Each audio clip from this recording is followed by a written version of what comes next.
Mga kabinggador, ganito po kasi yun. Okay? Bago po maipasa yung budget, dadaan po yan sa National Expenditure Program. Piniprepare po yan ng Executive Department. Igagather lahat ng ahensya ng gobyerno, ang mga secretaries sasubmit po sa Department of Budget and Management, pagtutulungan ng Budget of Finance at mga iba pang mga kasamahan ng Executive Department, buuin ang 2026 National Expenditure Program. After na mabuo na ang National Expenditure Program, itatransmit po yan sa dalawang kapulungan. Bibigyan ng kopya ang Senado, bibigyan ng kopya ang House of Representatives. Ipapatawag ngayon ng Committee on Appropriation ang bawat ahensya i-defend ang kanilang budget. At ang tawag dyan ay budget briefing or budget hearing bago po isasalang sa plenary. Kasi po, i-determine pa po dyan kung sino po ang mag-sponsor. Ang sponsor ang magdi-defend ng pondo ng bawat ahensya ng gobyerno na isinumite sa pamamagitan ng National Expenditure Program prepared by the Executive Department. O ngayon, pag maayos na yan, idadaan sa plenary, pagbubutuhan po bago isasalang sa first reading, second reading, third reading, at saka BICAM. If I am not mistaken. Ganon din ang ginagawa ng Senado. Habang dinideliberate ang pondo sa House of Representatives, mayroong counterpart din sa Senado. Kasi may Committee on Appropriation sa Senado, may Committee on Appropriation din sa House of Representatives. At pag magkaroon po ng disagreeing provisions, isusumiti po ng bawat isa at yan ang pag-uusapan sa BICAM. Yung General Appropriation Bill pa lang yun. Naintindihan po ninyo? From National Expenditure Program, pupunta po sa National General Appropriation Bill or GAB bago po maging GAA.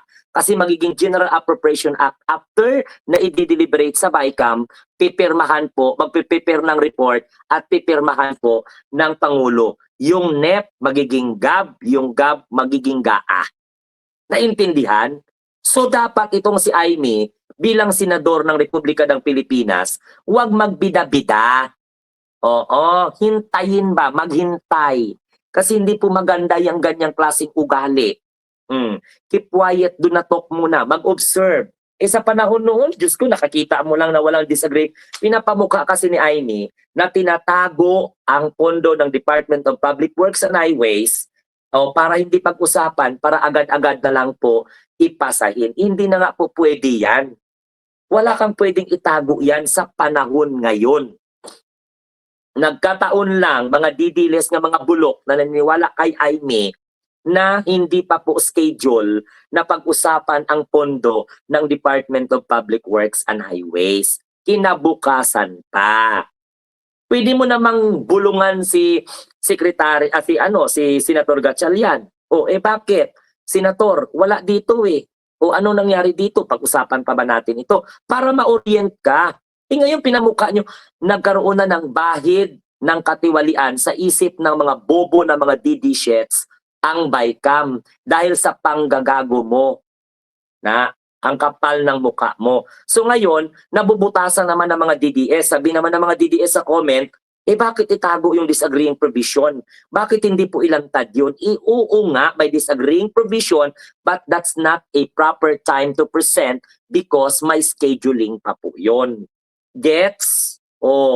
Sir, bakit hindi pag-usapan pa natin yan? Naturalmente, para ipaalam ko lang sa inyo na hindi po makatiis si Aimee ang istrokratang senadora. Istrokrata? Maldita? Ang paikot-ikot pa ng mata.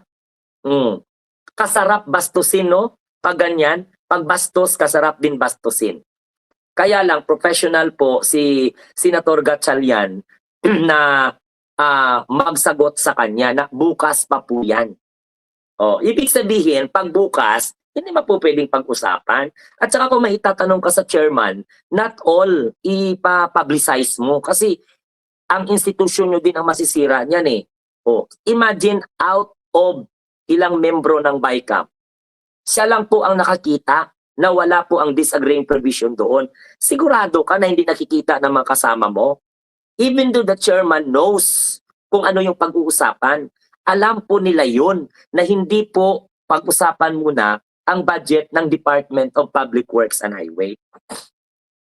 Now, comment down below kung ano pong masasabi nyo dito sa pagiging taklesa. Tsaka yung gesture ni Amy, bastusan ng dating. Kung baga, minaliit niya ang kakayahan ng chairman. Minaliit niya ang kakayahan ng kapwa niya senador, ng kapwa niya miyembro ng bicameral committee from House of Representatives at saka the Senate.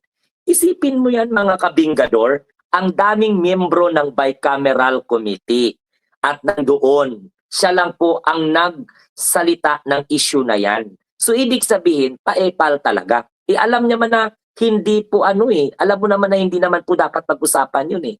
O galing-galingan. O boba naman pala. Correct. Oo, Marites. Galing-galingan, tanga naman pala. Nagbuka talaga siyang tanga. Diba? Napahiya siya talaga doon. Kaya lang kapal ng mukha niya, siguro dahil po sa Botox, hindi niya mararamdaman na pinagtatawanan siya ng sambayanang Pilipino. So ngayon, yan naman ang gagamitin ng mga DDS na mga alinganga. Sasabihin naman ng mga DDS, bakit hindi pag-usapan ng pondo ang Department of Public Works and Highway? Diyan po nanggaling ang korupsyon. Pag-usapan po lahat yan. Ano nga sabi ng Pangulo, Amy, makinig ka, tralala ka, malinis ang pondo na ipapasa. Dapat tulungan mo. Kung may reklamo ka pala sa pondo ng Department of Public Works and Highways, bakit mo ipadaan pa sa BICAM? Dapat doon pa lang sa plenary, hinarang mo na. Doon pa lang sa committee level, nag-eksena ka na. Hindi nga, gusto mo pag-usapan, yung hindi pa dapat pag-usapan. Baliwalain mo yung mga nakaskalang na schedule. Paano? Defender ka ng mga magnanakaw.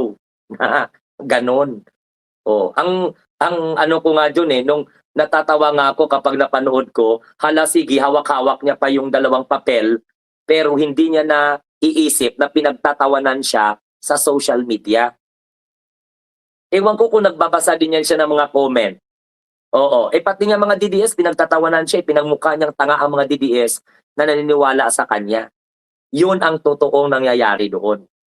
Kaya dapat ikaw, Amy, total, matanda ka na, alam mo dapat kung ano po ang mga mangyayari dyan sa mga ganyang usapin. Parang na-overwhelm si Amy sa Open BICAM.